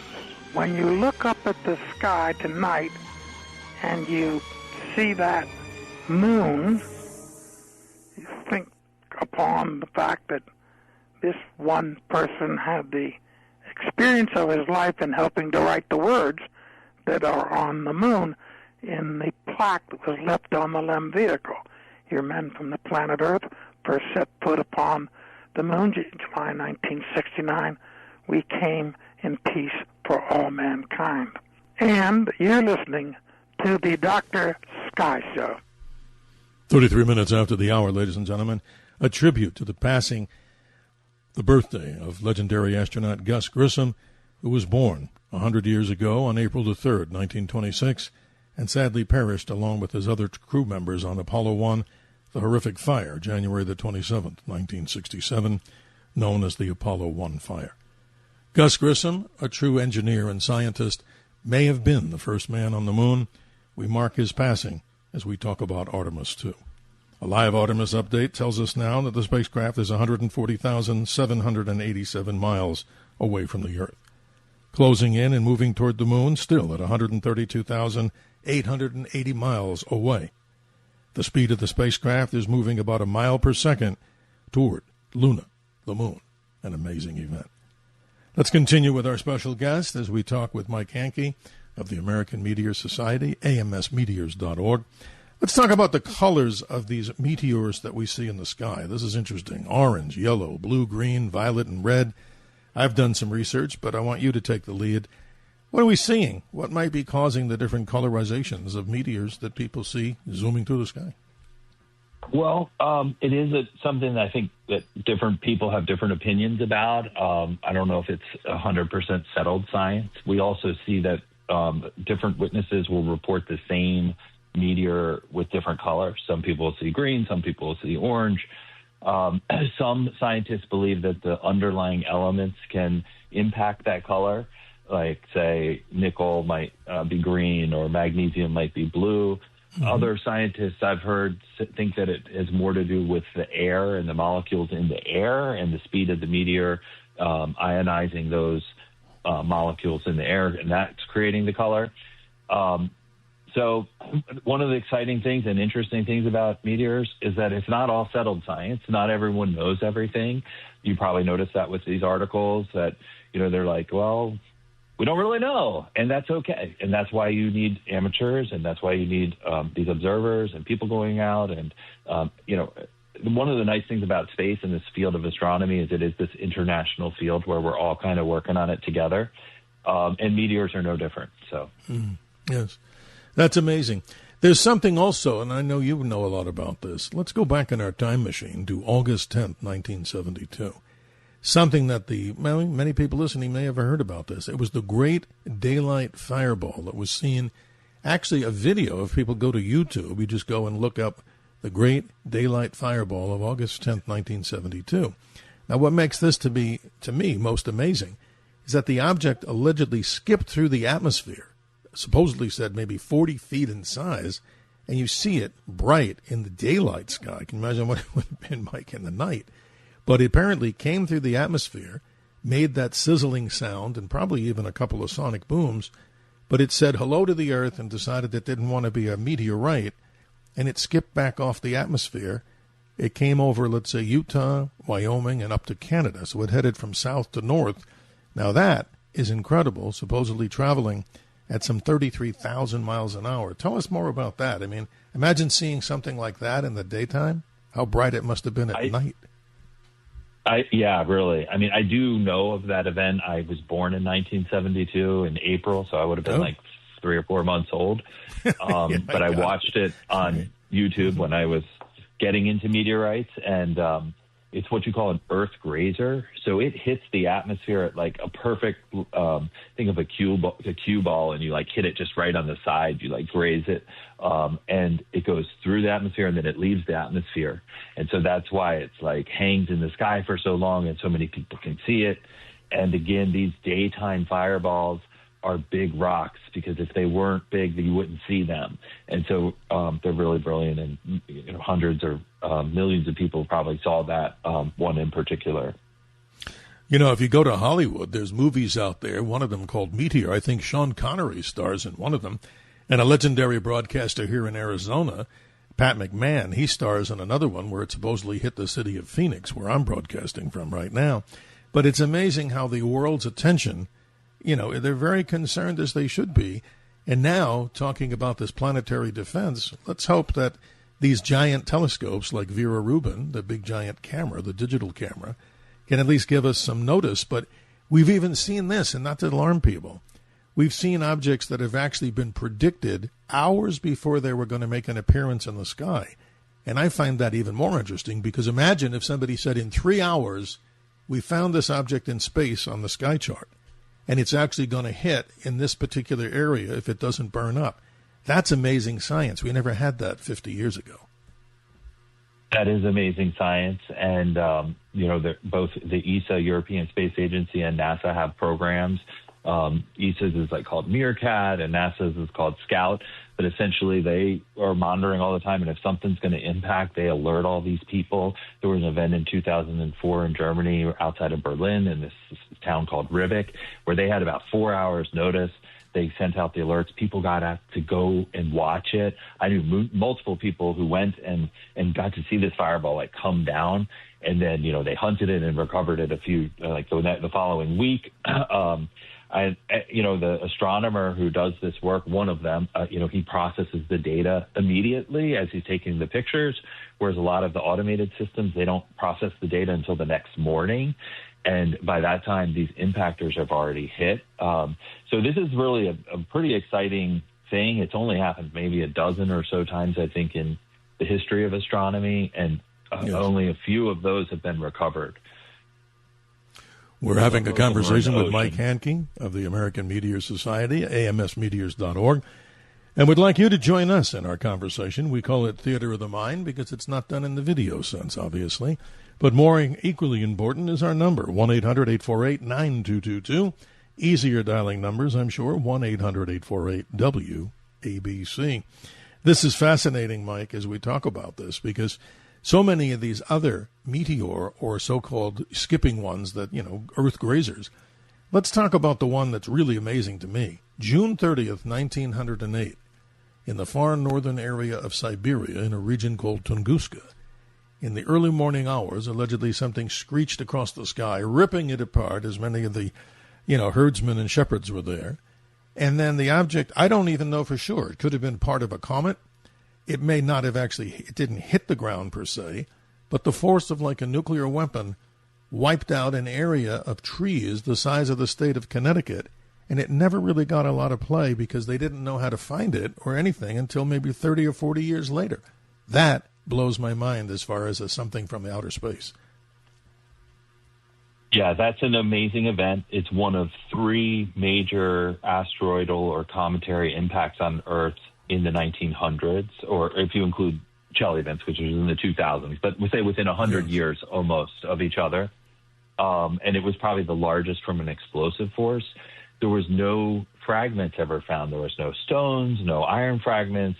And so that led to speculation that it was maybe a cometary body that had an airburst. It exploded in the sky, as you said, with probably the force of dozens, or maybe even hundreds of nuclear bombs, maybe millions of nuclear bombs.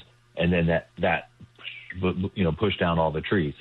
Now, when they say that nuclear bomb, it's not a nuclear bomb. There's no radiation. It's just that the kinetic energy is equivalent to that of so many megatons, or however many tons of TNT. So it's just a measuring of the energy is equivalent to that. Now, there was another event, 1946, also in Siberia, also in Russia, also blew out an entire forest, but this one was iron meteorite. It was called Sikhote-Alin, and it punched holes through trees and made huge craters, and they recovered tons and tons of it. It was much more like that Arizona Barringer crater event, the Canyon Diablo meteorite. So, yeah, but that 1908 one is still somewhat of a mystery. There's not a lot of geological record left, and but it's highly studied, and its motivation for that planetary defense effort and funding and everything and all that work that these ESA and NASA scientists and global scientists do to discover asteroids before they potentially hit Earth. Well, it's amazing. If you're a meteorite collector, I try to be, but some of the prices are just so unbelievable. You see in various, sometimes moderately priced jewelry stores or people who do road shows, they claim to have these meteorites for jewelry. And again, I'm not promoted by any of these companies, but I just want to say some of them are absolutely fantastic. I've seen wedding bands. How about that? Wedding bands that are carved out of beautiful meteorite. And then they also put certain other stones inside those meteorites, because I have a couple here in my office. It's a slice of a meteor that happens to have amber crystals in it. So when you hold it up to the light, it almost looks like a picture window, like a stained glass window. That, to me, is fascinating. So can you imagine? It's limitless what they're doing in creating meteorite jewelry. I find that totally amazing. And I guess you have to prove that it's real, and hopefully they give you the documentation, right? Sure. And that's a palisite, the meteorite that you have that has those amber crystals in it. And those amber crystals are from the mantle of a planet that was destroyed by another planet many billions of years ago. And so in the mantle, you have these huge crystals. In the core of a planet, you have iron. And so those crystals got smashed into the core, and that's why you see the crystals embedded in that iron matrix. That's a palisite meteorite. You also have the iron meteorite, and you have the stony meteorite. And you can make jewelry out of them. I mean, it's like, what are you going to do with a rock? Yeah. I like, before I got into meteorites, I never thought about rocks, right? I was like, but then I got into meteorites and I started thinking about rocks all the time. Every time I walked around, I would look at the rocks in the ground. And, like we live on a rocky planet, right? So rocks are everywhere around you. You stand on a rock all the time. And they make great gifts. If you want to get a nice gift, whoever you're buying it for, a man or a woman, that's a keepsake that I think will last for eons. A meteorite. More with Mike Hankey. Sorry to keep cutting you short there, my friend. You know how it works in the broadcast world.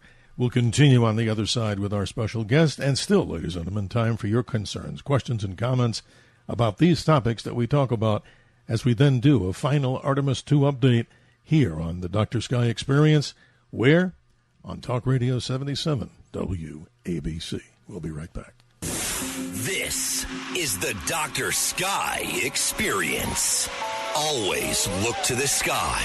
77 WABC. Now, here's Dr. Sky. Hi, this is John Lomberg. I was the design director on the Voyager Golden Record, and I'm with you on the Dr. Sky Experience on Talk Radio 77 WABC. 46 minutes after the hour, continuing to the top of the hour with Mike Hankey, our special guest. He's with the American Meteor Society, and we continue with the conversation with him. But we continue with our final Artemis II update of this particular show. Right now, the spacecraft with its 4 inhabitants, 141,400 miles away from the Earth. That's far. Only 132,420 miles to go to the moon for that encounter during the day of April the 6th. And just in case you're concerned, yes, this particular spacecraft, like the Apollo spacecraft of the past, passed shortly and very briefly through an outer region of the Van Allen belt. Kind of put to rest that many people say that they could never have survived the radiation. This particular spacecraft, Artemis II, the Orion, Integrity, has enough radiation shielding that it could be protected from that short journey traveling at high speed through the outer belt of the Van Allen belt. What's also interesting is a solar flare a few days ago on the X level blasted away from the sun. If it were a much more powerful solar flare, theoretically they could have delayed the launch for space concerns. Who knows what comes out of the sun? But let's go back to Mike Hankey and continue to talk with him about these great subjects, about meteors, meteorites, and we ended off on jewelry. And we don't sell it here on this radio show, but people know some of those things are really cool. So if anybody wants to get a wedding band or something like that, I've seen them. They're gorgeous. That is totally amazing, right, Mike? Yeah, and, the best place to get this stuff is at the Tucson Gem and Mineral Show. I know you're from Phoenix. Yes, I forgot to mention that. You tell us about that. It's a mineral show that happens. It's the biggest mineral show in America. It happens in the month of February, last week of January, and it's like 3 weeks long.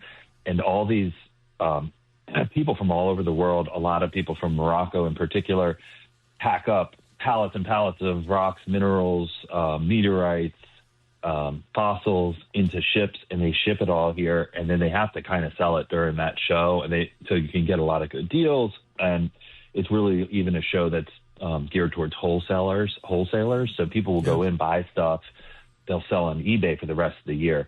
But anyway, if you're trying to save a little money or buy in bulk, or just experience it, you don't even have to buy anything. Just go and look at everything. It's like better than going to a museum. And then there's smaller regional shows. There's another big one in Denver, and then there might be ones in your town. Like there was one in my town in Baltimore that was like one day.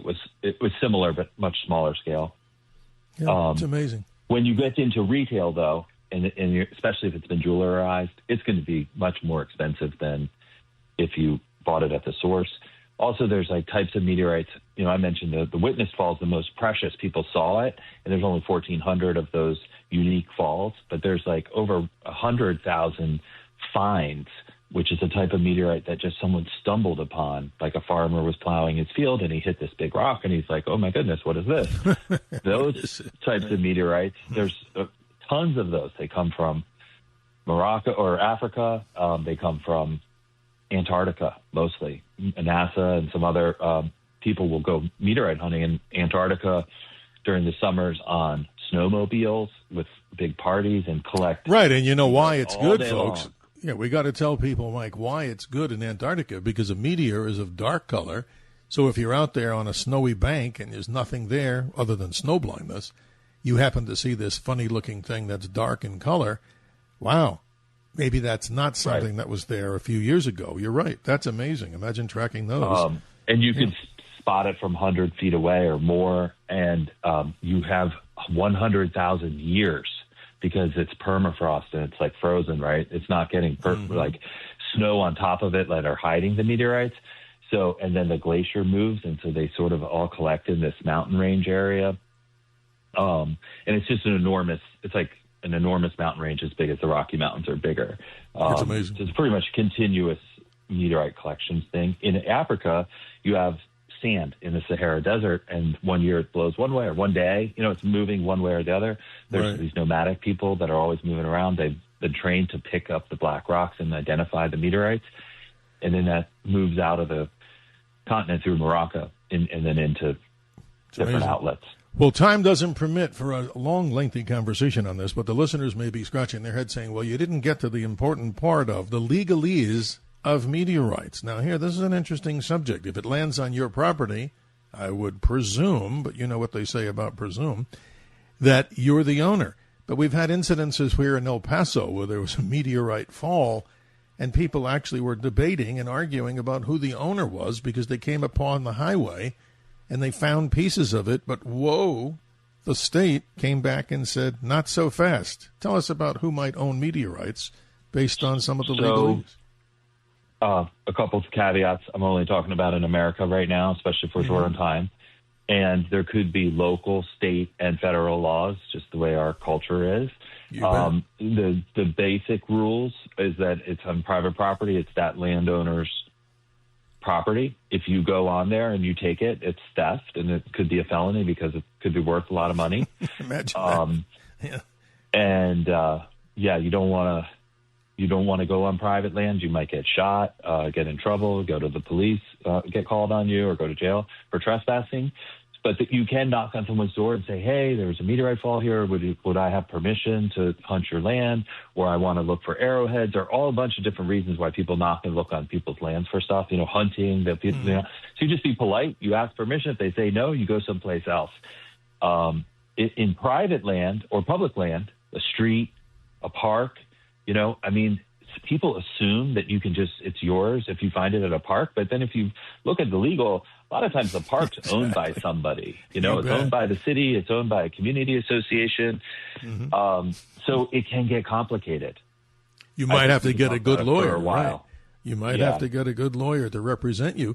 But what's interesting about this subject is it's crazy because some of the people, like if you go on their property, here's the other one that I'll throw out there to the, for the entire world here, but particularly America.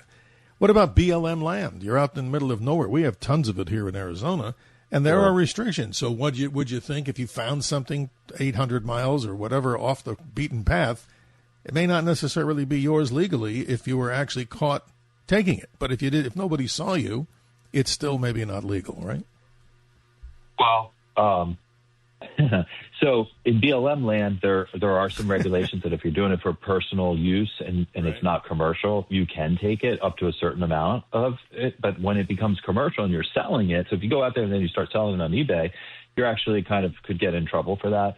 Are they enforcing it? I don't really know. You're not allowed to take rocks off of national parks. That's wrong and illegal. If you go on an Indian reservation, you take a rock off of there, you might not get caught by the law, but you might get a curse on you.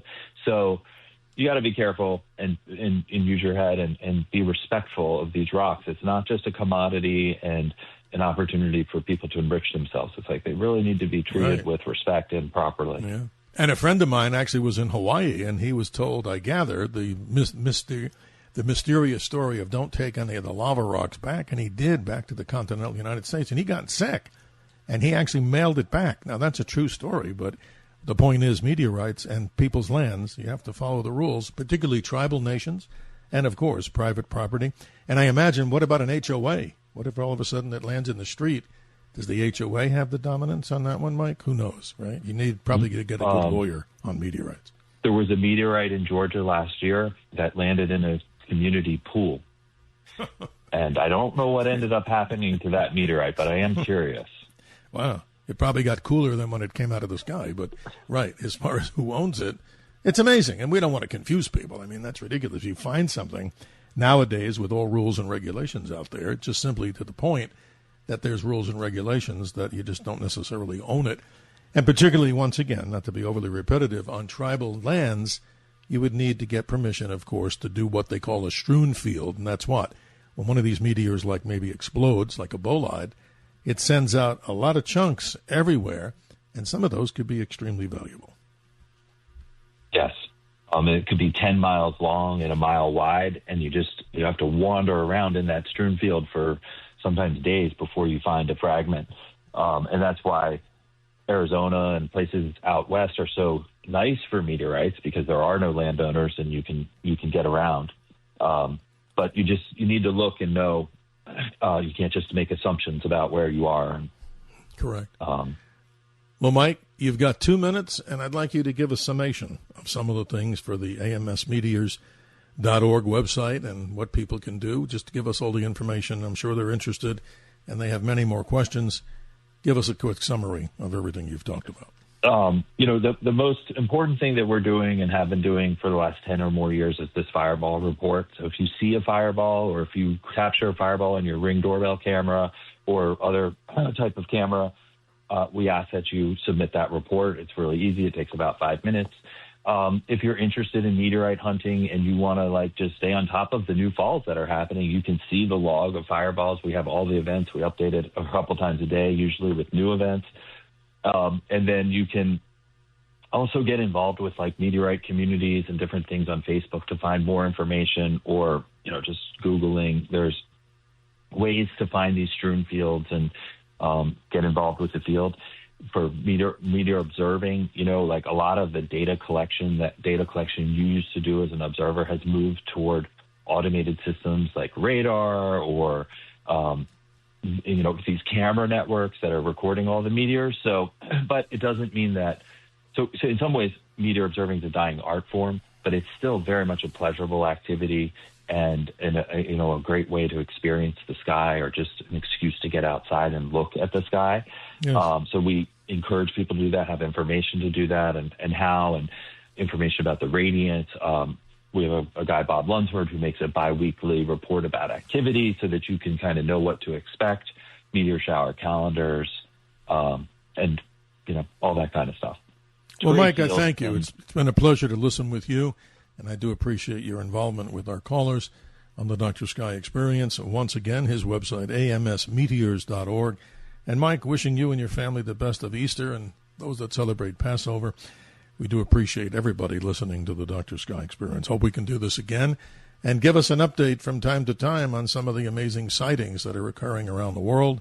That, of course, as we talk about meteor and fireball season, much more to come here on the Dr. Sky Experience. Thank you so much, Mike. Have a great weekend. Thank you very much, Dr. Sky. It's great being here. Thanks for having me. Always a privilege and honor. Ladies and gentlemen, another object that we didn't get a chance to talk about, maybe tomorrow night we will in detail as we change the subject back to American exceptionalism, but a comet known as 2026 A1 MAPS. This comet is a sun grazer called a Kreutz comet. Why am I telling you that? It's moving closer to the sun, and if it survives, be about 99,000 miles above the surface of the sun. That's hot. If it does, it could be a spectacular object in the evening sky. We will keep you updated on that and so much more as we continue. Learn much more about the wonders of the nighttime sky. You can go to the Dr. Sky Experience podcast at wabcradio.com and learn so much more as we update regularly a more detailed sky report for those of you that want to learn about ways to keep your eyes to the skies. Stay tuned as we continue to pass the torch of conversation to Walter Sterling as he continues here on Another Side of Midnight. And thanks to our navigators and helmsmen, Tony and Bill, wishing each and every one of you, of course, the best for the Easter and Passover season. We'll see you in less than 24 hours as we continue with the Dr. Sky Experience here on Talk Radio 77 WABC.